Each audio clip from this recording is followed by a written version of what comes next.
তুরস্কে ৫ দিনের বৈঠকের পর অবশেষে যুদ্ধবিরতি চালিয়ে যেতে রাজি হয়েছে দক্ষিণ এশিয়ার দুই প্রতিবেশী দেশ পাকিস্তান ও আফগানিস্তান। বৃহস্পতিবার রাতে তুরস্কের পররাষ্ট্র মন্ত্রণালয়ের এক বিবৃতিতে জানানো হয়, দুই দেশই যুদ্ধবিরতির ধারাবাহিকতা বজায় রাখার বিষয়ে সম্মত হয়েছে। এলএমই সার্টিফাইড বিশ্বসেরা কপারে তৈরি ওয়ালটন কেবলস, যা আপনার স্থাপনাকে রাখবে সব সময় নিরাপদ। বিবৃতিতে আরো বলা হয়, আগামী ৬ নভেম্বর ইস্তাম্বুলে দুই দেশের প্রতিনিধিরা আবার বসবেন যুদ্ধবিরতির শর্ত ও বাস্তবায়ন নিয়ে বিস্তারিত আলোচনায়। এর আগ পর্যন্ত সীমান্তে যেন নতুন কোনো সংঘাত না ঘটে সে বিষয়ে সতর্ক থাকবে দুই দেশই। তুরস্কের মধ্যস্থতায় অনুষ্ঠিত এই বৈঠকে কাতারও ভূমিকা রেখেছে।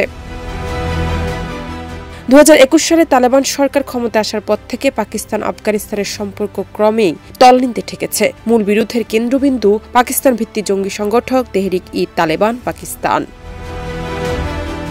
ইসলামাবাদ অভিযোগ করে আসছে, আফগান তালেবান সরকার টিটিপিকে আশ্রয় দিচ্ছে, যদিও কাবুল বরাবরই তা অস্বীকার করেছে।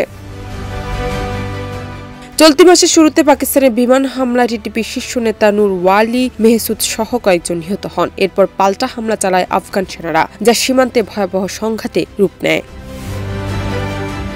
মাত্র কয়েকদিনে ২ শতাধিক আফগান সেনা এবং ২৩ জন পাকিস্তানি সেনার মৃত্যু হয়। অবশেষে ১৫ অক্টোবর ঘোষিত যুদ্ধবিরতির পর দোহা ও ইস্তাম্বুলে একাধিক বৈঠক শেষে ৩০ অক্টোবর আনুষ্ঠানিকভাবে যুদ্ধবিরতিতে পৌঁছায় পাকিস্তান ও আফগানিস্তান। জামাত নিপু, দেশ রূপান্তর।